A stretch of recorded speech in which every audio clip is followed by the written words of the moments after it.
From Andrew. In an enterprise ecosystem, what's the most important relationship for an SEO team member to make? I know you said earlier, talked about like interacting with a bunch of different teams and kind of doing the water cooler talk, but who do you feel like has, I just had a cat jump up, sorry, has had like the most impact or been the best like relationship to make?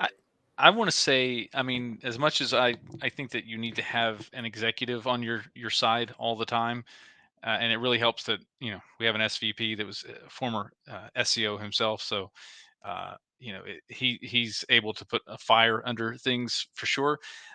That's great firepower to have, but the most effective relationships I've had as an in-house SEO, even beyond Cox, have always been the individual contributor developers, people who on a regular basis. And this is from a technical perspective. From a content perspective, maybe Melissa can give a different answer than I give, but having a developer who can noodle on some of these problems in their spare time and come up with solutions has been invaluable. It's saved my skin a half dozen times at least. So I would say certainly an individual contributor like a developer or an architect of some sort on the back end.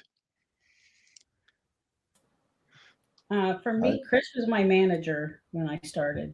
I think everybody needs a Chris. To ease you in and help you learn the ins and outs of enterprise and to be supportive. And then on the content side,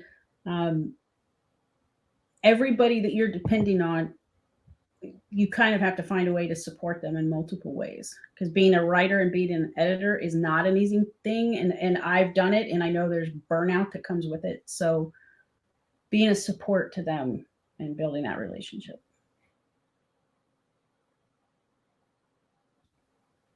I agree with both of those answers, but I would also say the product owners for the products you work on, they make a lot of the important decisions on what goes through. So if you can't convince them that SEO is worthwhile, then you're probably not going to get a lot done.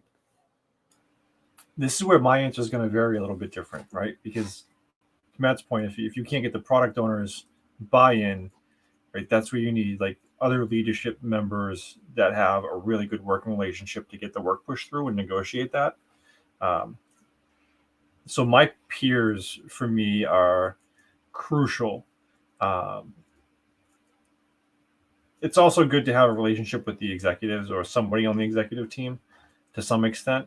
But I would, as an individual contributor, I would say a PM or product manager, whoever is overseeing that product line, would be probably one of the best relationships you can have.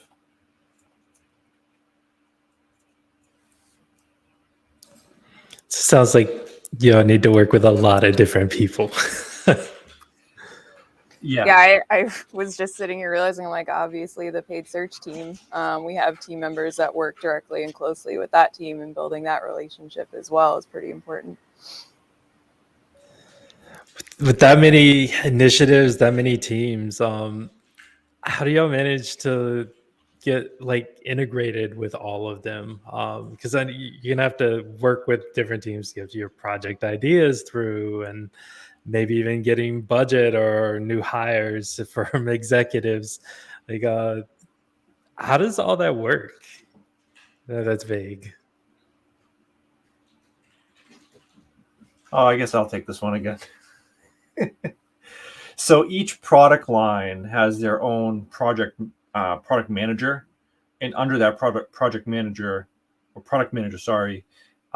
they have a number of Scrum teams. So listings may have 3, 4 onshore, offshore teams. So we really align each person with that product manager in that in those Scrum teams. So like with Matt, in Matt's case, like listings is a pretty big piece of the business for AutoTrader. So that's why it has probably more Scrum teams than some other areas. But we align him with the product manager over there and make sure that they're on the same page to get everything pushed through that we need to. Yeah, one thing I would just kind of add, because I see the question, there's nothing I do has one goal, right? It's only gonna this little initiative is gonna do X. It's gonna find a way to support my team with different initiatives cross. Like Matt knows I'm always trying to do things to support Matt's side. Dawn, I love to support. Ellen, not so much Keith because Keith is with DDC, but when I'm creating an initiative, I'm trying to figure out here's the SEO side and here's 3 or 4 other things that this will also serve. So it isn't just there's just not one sole purpose for an initiative. Does that make sense? I think there's a lot of opportunity for the teams to come together too and stay on the same page. Sometimes we'll all unite behind like one objective. Let's say it's grow value, right? That's when you'll have product and marketing and everyone kind of contributing together and creating more like a holistic plan, right? How are all these parts going to fit together? Then those holistic plans, like at this level, everything funnels up. So I feel like there's always a level of people who are looking at the bigger picture. And the company's is pretty good at telling us this is coming. So we can plan, hey, you know what we could do, which is nice. Yeah, and each quarter we set our OKRs or operating key results. So we know like what we need to work towards as a team, and not like as an SEO team, but as a product team. So it's more to Alan's point, it's a more holistic view of where we're trying to push.